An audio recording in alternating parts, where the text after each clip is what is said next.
में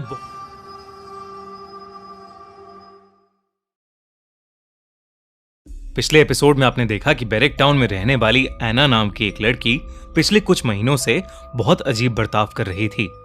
उसके पेरेंट्स भी उसके इस बिहेवियर की वजह को समझ नहीं पा रहे थे। वो अपना सारा वक्त अपने कमरे में ही अपनी क्लाउन डॉल के साथ बिताती थी। दूसरी तरफ रॉबिन नाम के एक लड़के का घर आते वक्त एक भयानक क्लाउन से सामना हुआ, जिसके बाद वो गुमशुदा हो गया। रॉबिन को ढूंढने के लिए पुलिस इन्वेस्टिगेशन शुरू हुई, जिसके चलते उन्हें रॉबिन की लाश एक पेड़ से लटकी मिली और उसके चेहरे पर किसी ने क्लाउन जैसा मेकअप किया हुआ था। उधर एना के बगल में अब क्लाउन डॉल नहीं थी, बल्कि एक क्लाउन खुद था। अब आगे 15 साल के रॉबिन का इतनी बेरहमी से मर्डर हुआ था कि पूरा बैरेक टाउन बस उसी की बात कर रहा था। हर न्यूज चैनल पर बस रॉबिन की ही डेथ की न्यूज चल रही थी। कल रात हुए मर्डर से पूरा बैरेक टाउन शॉक में है। किसी ने एक 15 साल के लड़के को आधी रात में बेरहमी से मारकर एक पेड़ से लटका दिया। उस लड़के के चेहरे पर एक क्लाउन जैसा मेकअप भी पाया गया। आइए जानते हैं सीनियर ऑफिसर जेराल्ड से कि वो अब क्या एक्शन लेंगे। हम पूरी कोशिश कर रहे हैं। जिसने भी ये किया है वो जल्दी ही पकड़ा जाएगा। जॉनी भी टीवी पर न्यूज देख रहा था। जॉनी रॉबिन का दोस्त और क्लासमेट था। पिछली शाम मरने से पहले रॉबिन जॉनी के घर पर ही हैंगआउट कर रहा था।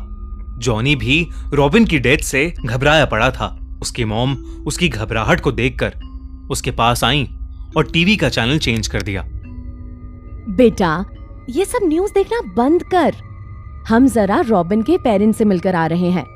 तू बिल्कुल भी बाहर मत जाना, ओके? जॉनी के पेरेंट्स रॉबिन के घर के लिए निकल गए और जॉनी फिर से टीवी पर न्यूज लगाकर बैठ गया। लेकिन कुछ ही देर में टीवी के सारे सिग्नल चले गए। घर की लाइट्स भी अचानक ऑफ हो गईं। टीवी भी बंद हो गया। लेकिन अचानक टीवी दोबारा ऑन हुआ। टीवी की स्क्रीन पर जॉनी को जो दिखा उसे देखकर वो सुन्न पड़ गया। टीवी की स्क्रीन पर वही भयानक क्लाउन था। Hello, surprise surprise. टीवी पर उस क्लाउन के हंसते ही घर की सारी लाइट्स फ्लिकर करने लगी। जॉनी सुन्न होकर टीवी स्क्रीन पर उस खौफनाक क्लाउन को देखे ही जा रहा था कि अचानक वो क्लाउन टीवी के बाहर आ गया। Twinkle, twinkle, little star.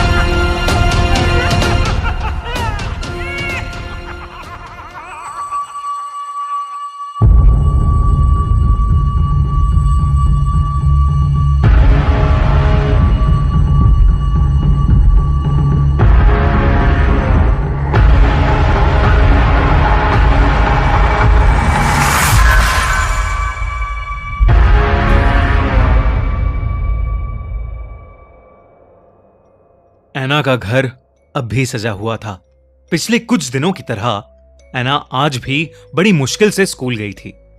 पर एना की मॉम मेगन काफी घबराई हुई थी, क्योंकि शाम के 6 बज चुके थे और एना अब तक स्कूल से वापस नहीं आई थी। स्कूल 3 बजे खत्म हो जाता था और एना को अब तक हर हाल में घर आ जाना चाहिए था। मेगन ने आस पड़ोस में पता किया तो सभी बच्चे स्कूल से वापस अपने अपने घर आ चुके थे। जो कुछ भी बैरेक टाउन में चल रहा था उससे मेगन वैसे ही बहुत डरी हुई थी। उसने स्टीव को फोन मिलाया और उसे सब कुछ बताया। स्टीव भी मेगन की बात सुनकर बहुत घबरा गया था। वो फौरन ही एना को ढूंढने के लिए ऑफिस से निकल गया। वहीं दूसरी ओर जब जॉनी के पेरेंट्स घर वापस आए तो उनकी जान ही निकल गई। जॉनी घर के हॉल की सीलिंग से नीचे लटका हुआ था। उसके गले में कई सारे गुब्बारे बंधे थे और उसके चेहरे पर भी ठीक वैसा ही जोकर वाला मेकअप था जैसा रॉबिन के चेहरे पर था। बैरेक टाउन में एक और मर्डर हो चुका था। जॉनी भी अब इस दुनिया को छोड़कर जा चुका था।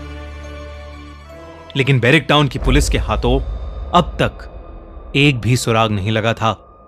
डिपार्टमेंट के सबसे होनहार ऑफिसर ऑफिसर जेराल्ड को अभी कुछ महीनों पहले ही बैरिक टाउन में ट्रांसफर किया गया था। जेराल्ड ने कई हाई प्रोफाइल मर्डर मिस्ट्रीज को सॉल्व किया था, लेकिन ये जेराल्ड का पहला केस था जहां उसे समझ नहीं आ रहा था कि आखिर ये मर्डर्स हो कैसे रहे हैं। मर्डर्स लोकेशन पर किसी के कोई फिंगरप्रिंट्स भी नहीं थे, एविडेंस के नाम पर भी थे तो बस कुछ अतरंगी से दिखने वाले गुब्बारे जिन पर अजीब से चेहरे बने थे। खैर, जेराल्ड को जो सवाल सबसे ज्यादा परेशान कर रहा था वो था उन बच्चों के चेहरे पर एक क्लाउन का मेकअप। जेराल्ड ने अपनी पूरी इन्वेस्टिगेशन टीम को शहर में जितने भी क्लाउन या सर्कस वाले थे उनके बारे में इंफॉर्मेशन निकालने के लिए कहा। उधर किसी के पास भी एना के बारे में कोई इंफॉर्मेशन ही नहीं मिल रही थी। स्टीव और मेगन डरे सहमे से पूरे बैरिक टाउन में एना को ढूंढ रहे थे। तभी स्टीव का फोन बजा और उसके फ्रेंड पीटर ने उसे बताया कि एना को किसी ने बैरिक टाउन ग्रेवयार्ड जाते देखा था। स्टीव और मेगन तुरंत बैरिक टाउन ग्रेवयार्ड पहुंचे। उन्होंने देखा कि एना की बाइसिकल उस ग्रेवयार्ड के बाहर ही पड़ी है। वो फौरन अंदर गए। एना उस ग्रेवयार्ड के अंदर बैठी रो रही थी। उसके मुंह पर लाल पेंट से एक लंबी सी लाल लाइन पेंटेड थी, जैसे किसी क्लाउन की स्माइल बनी हो। उसकी आंखों के पास काला पेंट था जो एना के आंसुओं से अब भी गीला था। मेगन ने घबराई हुई एना को देखते ही कस के गले लगा लिया। एना के पेरेंट्स उसे वापस घर ले जाने लगे। ग्रेवयार्ड से निकलते हुए एना ने जब एक नजर पीछे घुमाई तो उसे ग्रेवयार्ड के अंदर वही क्लाउन दिखा जो एक रात पहले उसके कमरे में उसके साथ नाच रहा था। उसने एना को मुस्कुराते हुए अपने हाथ के इशारे से बाय कहा। एना ने कुछ रिएक्ट नहीं किया और बस उस क्लाउन को देखती रही। तभी अचानक जोरदार बारिश शुरू हो गई और बिजली कड़कने लगी। उस बिजली की कड़क में वो साधारण सा दिखने वाला क्लाउन अचानक से वही खौफनाक क्लाउन बन गया जो रॉबिन और जॉनी को उनके मरने से पहले दिखा था। चीजें अब और भी ज्यादा पेचीदा होती जा रही थीं। तभी ऑफिसर जेराल्ड को इस केस से जुड़ा अपना पहला ब्रेक थ्रू मिला। ऑफिसर जेराल्ड के केबिन में उसका एक टीम मेंबर आया और उससे बोला, एक क्लाउन के बारे में कुछ इंफॉर्मेशन मिली है। I think you should see it. क्या मिला है ऐसा पुलिस को? क्या पता चल गया है उन्हें कि कौन है वो क्लाउन?